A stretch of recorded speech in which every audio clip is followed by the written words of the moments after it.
வணக்கம். மனம் கவர்ந்த பங்குச்சந்தை அப்படிங்கிற இந்த தொடரில் வார இறுதி நாட்களில் கமாடிட்டிஸில் கோல்டு, சில்வர் மற்றும் க்ரூட் ஆயில், அதே மாதிரி பங்குச்சந்தையில் நிஃப்டி மற்றும் அதனுடைய செக்டார்ஸுகளை பற்றி பார்த்துட்டு வரோம். இந்த வாரம் எப்படி செயல்பட்டிருக்கு, அடுத்த வாரம் எப்படி செயல்பட வாய்ப்புகள் இருக்குது அப்படிங்கிறத நம்ம வாரம் பார்த்துட்டு வரோம். அதை பார்க்குறதுக்கு முன்னாடி புதிதாக இணைந்துள்ள அத்தனை நல்ல உள்ளங்களுக்கும் என்னுடைய மனமார்ந்த நன்றிகள். உங்களுடைய லைக்ஸ், கமெண்ட்ஸ் மற்றும் சப்ஸ்கிரிப்ஷன் மூலமா நீங்கள் கொடுத்துட்டு வர்ற ஆதரவுக்கு மிக்க நன்றி. வழக்கம் போலவே கமாடிட்டிஸில் நம்ம முதல்ல கோல்டுலேருந்தே பார்க்கலாம். கோல்டு இந்த வாரம் வெள்ளிக்கிழமை இரவு சுமார் 11 மணி அளவில் $2426 அப்படிங்கிற லெவலில் ட்ரேடிங் நடந்துகிட்ருக்கு. கிட்டத்தட்ட ஒரு 3 நாட்கள், புதன், வியாழன், வெள்ளி, இந்த 3 நாட்களுமே $2425 மேலே தான் இதனுடைய ட்ரேடிங் இருந்துகிட்டு இருக்கு. இருந்தாலும் கூட இன்றைக்கி ஆல்மோஸ்ட் அந்த ரெசிஸ்டன்ஸ் ஏரியாக்கிட்டேயே ட்ரேடிங் நடந்துக்கிட்டு இருக்கிறது. இந்த சமயத்தில் நடந்துகிட்டு இருக்கிறது. எந்த பக்கம் அதனுடைய போக்கு இருக்கும் அப்படிங்கிறத ஒரு உறுதி செய்யப்படாத ஒரு நிலையில் இருக்கிற மாதிரி நம்ம கொண்டு நிறுத்தியிருக்கு. எப்படி இருந்தாலும் அதனுடைய க்ளோசிங் ரொம்ப முக்கியம். ஸோ அதுக்கப்புறம் அதனுடைய நிலைமை என்ன ஆகுதுன்னு பார்ப்போம். இருந்தாலும் $2425 மேலே ஒரு க்ளோசிங் வீக்லியில் வந்தால் ஒரு நல்ல ஒரு மாற்றத்தை கொடுக்கலாம் கோல்டு அப்படின்னு எதிர்பார்க்குறேன். அப்படி செய்தா இல்லை மீண்டும் கீழே வருவதற்கு அதனை தயார்படுத்திக்குதா அப்படிங்கிறத நம்ம பார்க்கணும். ஸோ மிஸ் பண்ணாதீங்க. நல்ல இறக்கங்கள் வரும்போது உங்களுடைய இன்வெஸ்ட்மெண்ட்டை கோல்டில் கொண்டு போகிறதுக்கு முயற்சி செய்யுங்க. ஏதாவது ஒரு சந்தர்ப்பத்தில் நமக்கு நல்ல ஒரு ஏற்றத்தோடு தான் அது இருந்துக்கிட்டு இருக்குது. ஸோ அதையே நம்ம விடுவான நல்ல இறக்கங்கள் கிடைக்கும் போது வாங்கி வச்சுக்கிட்டு ஏற்றங்கள் வரும்போது நல்ல லாபம் தெரியும் போது நம்ம எக்ஸிட் பண்ணிக்கிறது நல்லது. அடுத்து சில்வர் பார்ப்போம். சில்வர் கோல்டில் இருக்கக்கூடிய ஏற்றங்களும் மாற்றங்களும் சில்வரில் பெருசாக தெரியல. $28.25 இப்போ ட்ரேடிங் நடந்துக்கிட்டு இருக்குது. நம்ம போன வாரம் எங்கே விட்டுதோ அதே இடத்துல தான் இப்போவும் இருந்துக்கிட்டு இருக்க மாதிரி 27.50 28.40 தான் மேக்ஸிமம் சுற்றி வந்துக்கிட்டு இருக்கிறத நம்ம பார்க்க முடியுது. ஸோ அடுத்த பெரிய மாற்றங்கள் வர வரைக்கும் காத்திருக்கிறது நல்லது. 27.50 கீழே போகும்போது தான் நமக்கு இன்னும் கொஞ்சம் உஷாராகணும். என்ன செய்ய போகுது, 26 கட் பண்ணிச்சுன்னா ரொம்ப வீக் ஆகிடும். ஆனால் அது என்ன செய்ய போகுது வரக்கூடிய வாரத்தில்ங்கிறத வெயிட் பண்ணி பார்ப்போம். அடுத்து க்ரூட் ஆயில் பார்ப்போம். க்ரூட் ஆயில் ஒரு மிகப்பெரிய சரிவை இன்றைக்கி சந்திச்சிருக்கு. கிட்டத்தட்ட $73 நெருங்கி வந்துட்டாங்க. நம்முடைய சப்போர்ட் லெவல் 72, அந்த லெவல் நோக்கி தான் பாஞ்சு வந்துக்கிட்டு இருக்கிற மாதிரி தெரியுது. ஒரு மிகப்பெரிய இறக்கம் நம்ம யூஎஸ் மார்க்கெட்லேயும் இப்போ இருந்துகிட்டு இருக்கு. தற்சமயம் மார்க்கெட் ஒரு கடினமான இறக்கத்தில் தான் இருந்திருக்கிறத நம்ம பார்க்க முடியுது. ஸோ பிரச்சனைகள் எந்த அளவுக்கு சொல்லப்படுகிறது அப்படிங்கிறத விட அந்த பிரச்சனைகள் எந்த அளவுக்கு வளரும் அப்படிங்கிறதையும் நம்ம ஃப்யூச்சரில் பார்க்கணும். ஸோ அதை பேஸ் பண்ணி தான் நம்ம வெயிட் பண்ணி பார்க்கணும். ஒவ்வொரு செக்மெண்ட்லேயும் கமாடிட்டி ஆனாலும் சரி, ஈக்விட்டிலே ஆனாலும் சரி, இந்த பர்டிகுலராக நம்ம சொல்லக்கூடிய இந்த ரெசிஸ்டன்ஸ் சப்போர்ட் லெவல்ஸை பேஸ் பண்ணி நீங்கள் வெயிட் பண்ணி கரெக்டான லெவலில் திரும்பும்போது மட்டும் உங்களுடைய என்ட்ரிஸை கொடுங்க. க்ரூட் ஆயிலை பொறுத்தளவில் இறங்கி வர்றது அப்படிங்கிறது கொஞ்சம் மனசுக்கு நிம்மதியான விஷயமாக தான் எனக்கு இருக்குது. என்ன செய்ய போகுதுங்கிறத வரக்கூடிய வாரத்தில் வெயிட் பண்ணி பார்க்கலாம். 72 சப்போர்ட் எடுக்குதா, அதையும் உடைக்கிற சந்தர்ப்பத்தை யூஸ் பண்ண போகுதா அப்படிங்கிறத வெயிட் பண்ணி பார்ப்போம். அடுத்து நிஃப்டி மற்றும் அதனுடைய செக்டார்ஸுகளை பார்க்கலாமா. நிஃப்டி இந்த வாரம் போன வாரத்தினுடைய பட்ஜெட் முடிவுகள் முடிஞ்ச பிறகு ஒரு கடைசி வெள்ளிக்கிழமை அன்னைக்கு ஒரு பெரிய ஏற்றத்தை கொடுத்து முடித்தாங்க. அந்த ஏற்றத்தினுடைய உச்சமாக 25,073 அப்படிங்கிற லெவல் வரைக்கும் மேக்ஸிமம் போயிருக்காங்க இந்த வாரத்தில். இருந்தாலும் கூட இன்றைக்கி வெள்ளிக்கிழமை அந்த உச்சத்தை தக்க வச்சுக்காமல் க்ளோசிங் நேற்று அந்த லெவலில் கொடுத்துருந்தாலும் கூட 25,000 தக்க வச்சு கொள்ளாமல் இன்றைக்கி ஒரு சரியான ஒரு இறக்கத்தை கொடுத்து கிட்டத்தட்ட 24,717 கொண்டு நிறுத்தியிருக்காங்க. 300 புள்ளிகள் நெருக்கத்தில் இந்த வாரம் ஒரு மிகப்பெரிய சரிவை கொடுத்து இந்த மார்க்கெட்டில் இப்போ நம்ம பார்க்க முடியுது. இன்றைக்கி அதுவும் குறிப்பிட்ட இந்த நாளில் அதற்கு குளோபல் மார்க்கெட் வீக்னஸ் ஒரு முக்கியமான காரணமாக நம்ம சொல்லலாம். ஸோ அந்த ஒரு இம்பேக்ட் தான் இப்போ நிஃப்டியில் இன்றைக்கி செயல்பட்டுருக்கிறதா நம்ம பார்க்க முடியுது. இது அடுத்த வாரமும் தொடர வாய்ப்புகளாக இருந்தால் 24,610 கட் பண்ணி கீழே வரும்போது ரொம்பவும் கேர்ஃபுல்லாக வாட்ச் பண்ணணும். ஏற்கனவே அன்றைக்கி பட்ஜெட் அன்னைக்கு அந்த எடுத்த சப்போர்ட்டான 24,000 நெருக்கத்துக்கு வரலாம். அந்த இடத்துக்கு வரும்போது அந்த இடம் உண்மையாகவே ஒரு நல்ல சப்போர்ட்டாக இருந்து நிறுத்திச்சு அப்படின்னா அங்கேருந்து மறுபடியும் மேலே திரும்புறதுக்கு வாய்ப்புகளாக இருக்கலாம். ஆனாலும் கூட ஒவ்வொரு சப்போர்ட் ஏரியாஸுக்கும் ரியாக்ஷன்ஸை நம்ம பார்த்து தான் பொறுமையாக நம்ம வெயிட் பண்ணி செய்யணும். இந்த 24,610 கீழே வந்துச்சுன்னா மட்டும்தான் நமக்கு அந்த 24,000 வரைக்கும் போகிறதுக்கான வாய்ப்புகளை கொடுக்கும்.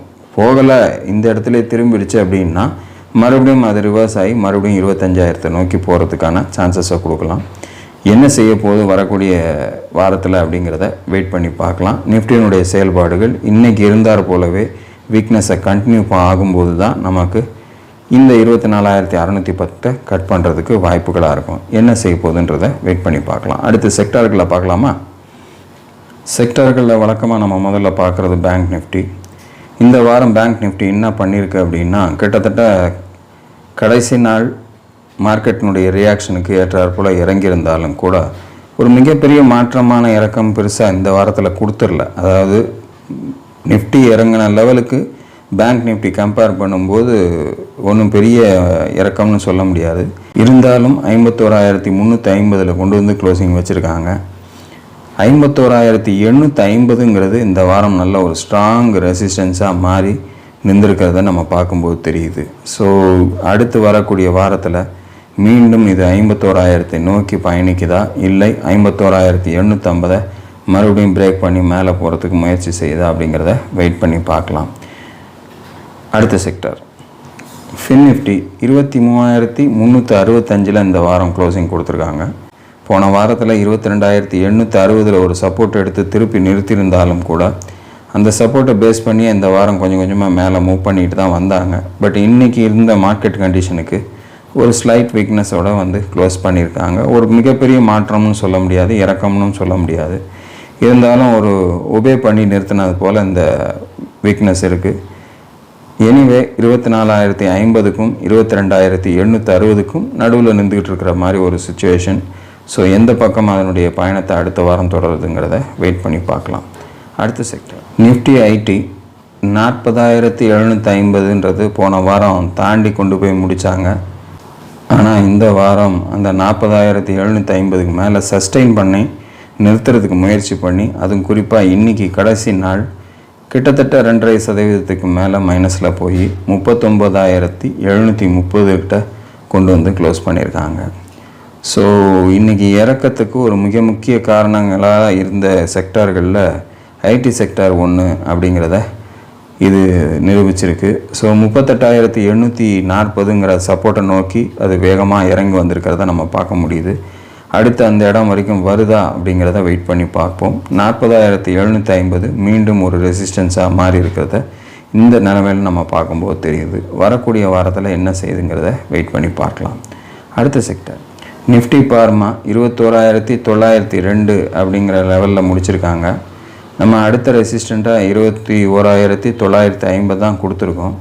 இன்றைக்கி கிட்டத்தட்ட 22,000 வரைக்கும் போயிருந்தாலும் கூட க்ளோசிங் வந்து பிலோ த லெவலுக்கு கீழே தான் கொண்டு வந்து நிறுத்தியிருக்கிறத நம்ம பார்க்க முடியுது. ஒரு வேளை அடுத்த வாரம் அதையும் கடந்து மேலே போகக்கூடிய வாய்ப்பு ஏற்பட்டால் 22,580 வரைக்கும் போகிறதுக்கான வாய்ப்புகள் அடுத்த ரெசிஸ்டன்ஸ் லெவலாக இருக்கக்கூடிய சூழ்நிலை இதில் இருந்துக்கிட்டு இருக்குது. ஏன் நம்ம அதை ரொம்ப முக்கியமாக எடுத்து சொல்கிறோம் அப்படின்னா, இப்போ நம்ம பார்த்த 3 செக்டார்களுமே வந்து அந்த இறக்கத்திற்கான ஒரு மாற்றத்தையும் அந்த இறக்கத்தையும் காமிச்சிருக்கிறத பார்க்க முடிஞ்சுது. ஆனால் இந்த பர்டிகுலர் செக்டாரில் சிவியராக ஏறி ஒரு 0.5% வரைக்கும் இன்றைக்கி இந்த பர்டிகுலர் மோசமான நிலைமையிலும் கூட மேலே ஏற்றி நிறுத்தி இருக்கக்கூடிய காரணத்தினால மீண்டும் அது தொடரக்கூடிய வாய்ப்பு ஏற்பட்டுச்சு அப்படின்னா அடுத்த ரெசிஸ்டன்ஸுக்கு போகிறதுக்கு சான்ஸாக இருக்கலான்னு எதிர்பார்க்குறேன். பார்க்கலாம் அப்படி மேலே போகும்போது அந்த ரெசிஸ்டன்ஸ் லெவலை டச் பண்ணுதா அப்படின்னு.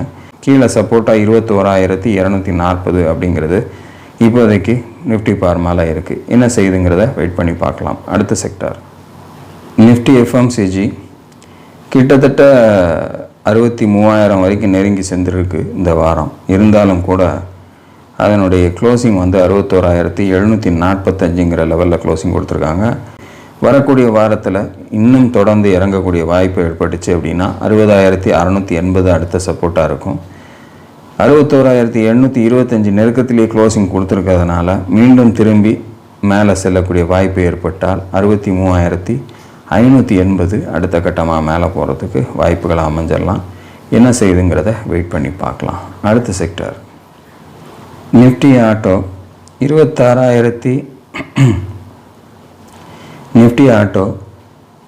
26,040க்கு மேலே போன வாரம் கொண்டு போய் க்ளோசிங் வச்சாங்க. பட் இந்த வாரம் கொஞ்சம் மூவ் பண்ணி அதை மேலே கொண்டு போயிருந்தாலும் கூட கடைசி நாள் இன்னும் சொல்லப்போனால் வியாழக்கிழமையிலேருந்தே அதனுடைய ஒரு இறக்கமானது ஆரம்பிச்சிருக்கு. அன்னைக்கு போன உச்சம்தான் மேக்ஸிமம் உச்சமாக இருந்திருக்கு. ஸோ இதனுடைய தாக்கம் 26,800 வரைக்கும் மேக்ஸிமம் போயிருக்காங்க. அங்கேருந்து கீழே வந்து இப்போ 25,714 அப்படிங்கிற லெவலில் க்ளோஸ் பண்ணியிருக்காங்க. ஒரு 1000 புள்ளிகள் மேலே சென்ற வேகத்தில் கீழே கரைந்து வந்திருக்கிறத நம்ம பார்க்க முடியுது. ஸோ கீழே சப்போர்ட்டுன்னு பார்த்தீங்கன்னா 25,275 மீண்டும் 26,040க்கு உட்பட்டு வந்திருக்கிறதுனால அது ஒரு முக்கியமான ரெசிஸ்டன்ஸாக இப்போ மாறி இருக்குது. வரக்கூடிய வாரத்தில் என்ன செய்யுது அப்படிங்கிறத வெயிட் பண்ணி பார்க்கலாம். அடுத்த செக்டார் நிஃப்டி ரியாலிட்டி மிக வேகமாக ஏறின செக்டார்களில் இதுவும் ஒன்று. பொதுவாக நான் அந்த மாதிரி ஏறிக்கிட்டு வரும்போது நான் சொல்லுவேன், கொஞ்சம் கான்ஷியஸாக இருங்க, ரெசிஸ்டன்ஸ் லெவலை தாண்டலை கொள்ளலை அப்படின்னா ஏதாவது ஒரு பிரச்சனையில் கீழே வந்துடலாம். கொஞ்சம் கேர்ஃபுல்லாகவே பார்த்துக்கிட்டே வாங்க. உங்களுடைய ப்ராஃபிட்ஸை இருந்துச்சுன்னா அந்த இடத்துல புக் பண்ணி தயார் பண்ணி வச்சுக்கோங்கன்னு சொல்கிறதுக்கு இதுதான் காரணங்கள். கிட்டத்தட்ட நம்மளுடைய மேலே ஏற்றமானது 1140 கிட்ட மேலே போயிருந்துச்சு. அங்கேருந்து இப்போ 1040க்கே வந்துருச்சு. ஒரு 100 புள்ளிகள் வரைக்கும் கரைந்து கீழே வந்திருக்கிறத நம்ம பார்க்க முடியுது. இதனுடைய விளைவு இன்றைக்கி க்ளோசிங் 1037 கொண்டு வந்து க்ளோசிங் கொடுத்துருக்காங்க. 1040ங்கிற ரெசிஸ்டன்ஸுக்கும் கீழே. ஸோ இது கண்டினியூ ஆச்சுன்னா 965 வரைக்கும் அடுத்த சப்போர்ட்டை நோக்கி வருவதற்கான வாய்ப்புகளாக இருக்கலாம். ரியாலிட்டி ஸ்டாக்ஸில் வச்சுருக்கிறவங்க கொஞ்சம் கவனத்தோடவே இருந்து இந்த இடத்துல ஒரு சப்போர்ட் எடுத்து திரும்பினா மட்டும் உங்களுக்கு மேலே வாய்ப்புகள் இருக்குது அப்படிங்கிறத மட்டும் மனசில் வச்சுக்கோங்க. அப்படி கீழே இறங்கி வரும்போது நல்ல ஒரு சப்போர்ட் எடுக்கும்போது ரியாலிட்டி ஸ்டாக்ஸில் உங்களுடைய இன்வெஸ்ட்மெண்ட்டை கொண்டு போகிறதுக்கு முயற்சி செய்யுங்க. அடுத்த செக்டர் நிஃப்டி மெட்டல் 9,805 வரைக்கும் மேக்ஸிமம் கொண்டு போகணும். ஆல்மோஸ்ட் அதை நெருங்கி தான் போயிருக்காங்க. 600 தாண்டி தான் மேலே போயிருக்கு. இருந்தாலும் கூட அதனால் ஸ்ட்ராங்காக அங்கே நிறுத்த முடியல. 9,314 கொண்டு வந்து க்ளோசிங் கொடுத்துருக்காங்க. இன்றைக்கி வீக்னஸில் இவங்களும் ஒரு பங்கேற்பாக ஏற்றுக்கிட்டு ஒரு 2.5% மேலே நிஃப்டி மெட்டலும் சப்போர்ட் பண்ணி கீழே வந்திருக்கு. ஒரு நல்ல கேப் டவுன் ஓப்பனிங்கில் தான் இன்றைக்கி மெட்டல் வேலை செஞ்சுருக்கிறத பார்க்க முடியுது. ஸோ 8,950 தான் அடுத்த சப்போர்ட். அதை நோக்கி வர்றதுக்கு பட்ஜெட் நாளைக்கு அப்புறம் மீண்டும் அந்த லெவலை நோக்கி வருதா அப்படிங்கிறத வெயிட் பண்ணி பார்க்கலாம். ஒரு நல்ல இறக்கத்தை கொடுத்த செக்டார்கள் வரிசையில் நிஃப்டி மெட்டலும் இணைஞ்சிருக்கிறத நம்ம பார்க்க முடியுது. வரக்கூடிய வாரம் என்ன செய்யுதுங்கிறத வெயிட் பண்ணி பார்க்கலாம். அடுத்த sector Nifty oil and gas 13,430 வரைக்கும் மேலே மேக்ஸிமம் போயிருக்காங்க. ஆனால் இன்றைக்கி க்ளோசிங் 13,137 தான். ஒரு வேகமான இறக்கம்ன்றது மாதிரி கொடுக்கலன்னா கூட ஒரு 1% குறைஞ்சி வந்திருக்கிறத பார்க்க முடியுது. ஸோ ஆயில் அண்ட் கேஸும் வந்து இன்றைக்கி இறக்கத்துக்கு ஒரு சப்போர்ட் கொடுத்துட்டு கீழே வந்துட்டுருக்கிறத நம்ம பார்க்கும்போது இன்னமும் வந்து அதனுடைய இறக்கம் பெருசாக வரலை. அந்த 13,635 நோக்கி திரும்புறதுக்கு இங்கேயும் வாய்ப்புகள் இருக்குது. அதே சமயத்தில் கீழே 12,650 நோக்கி வரணும் அப்படின்னா இந்த வாரத்தினுடைய லோவை பிரேக் பண்ணி அடுத்த வாரம் க்ளோசிங் வரும்போது கொஞ்சம் உஷாராக நம்ம இருந்துக்கிறது நல்லதாக இருக்கும் அப்படிங்கிற மாதிரி நான் நிஃப்டி ஆயில் அண்ட் கேஸில் பார்க்குறேன். என்ன செய்யுதுங்கிறத நம்ம வெயிட் பண்ணி பார்க்கலாம். இதுதான் இந்த வாரத்துக்கான செக்டாரல் லெவல்ஸ். ஓவராலாக நிஃப்டியை பொறுத்தளவில் 24,717 தான் க்ளோசிங் முடிஞ்சிருக்கு. ஸோ அடுத்த வாரம் குளோபல் வீக்னஸ் கண்டினியூ ஆச்சு அப்படின்னா இந்த வீக்னஸ் தொடரக்கூடிய சந்தர்ப்பம் 24,610க்கு கீழே வரும்போது நமக்கு ஏற்படுறதுக்கு சான்சஸாக இருக்கலாம். எப்படி பார்த்தாலும் 24,000 அடுத்த கட்ட சப்போர்ட்டாக வரலாம் அப்படிங்கிறது என்னுடைய எண்ணம். ஏன்னா நாம் கொடுத்துருக்கிறது 23,360 தான் கொடுத்துருக்கோம். இருந்தாலும் கூட நம்ம அந்த பட்ஜெட் டேயில் வந்து அந்த லோ வந்து மறுபடியும் ஒரு ரீடெஸ்ட் பண்ணிவிட்டு ஒரு டபுள் பாட்டம் எடுக்கிறதுக்கு சான்சஸாக கொடுக்குமா அப்படிங்கிறத நம்ம வெயிட் பண்ணி பார்க்கலாம். அப்படி எடுத்துச்சு அப்படின்னா அதுலேருந்து மீண்டும் திரும்பி அது மேலே போகிறதுக்கு ஒரு சந்தர்ப்பம் ஏற்படலாம். அந்த 24,000 உடைச்சிருச்சுன்னா கொஞ்சம் ஸ்ட்ராங் வீக்னஸ் மார்க்கெட்டில் வரத்துக்கு சான்சஸ் ஆகிடலாம். இல்லை இந்த 24,610லேருந்தே திரும்பி மேலே போகும்போது மீண்டும் 25,000 கடந்து 25,365 நோக்கி போகிறதுக்கு சான்சஸை நிஃப்டி கொடுக்கும் அப்படின்னு எதிர்பார்க்குறேன். பட் எதுவாக இருந்தாலும் இந்த லெவல்ஸை பேஸ் பண்ணி நம்ம ட்ரேடிங் பண்ணணும். நல்ல வாய்ப்புகள் கிடைக்கும்போது ப்ராஃபிட் புக் பண்ணுங்கள். அதே மாதிரி நல்ல இறக்கங்கள் கிடைக்கும்போது உங்களுடைய தேர்வுகளை அந்த இடங்களில் நல்ல ஸ்டாக்குகளை பர்ச்சேஸ் பண்ணி நீங்கள் லாபம் அடையணும் அப்படிங்கிற நோக்கத்தோடு தான் இந்த விஷயங்களை சொல்லிட்டு வர்றேன்.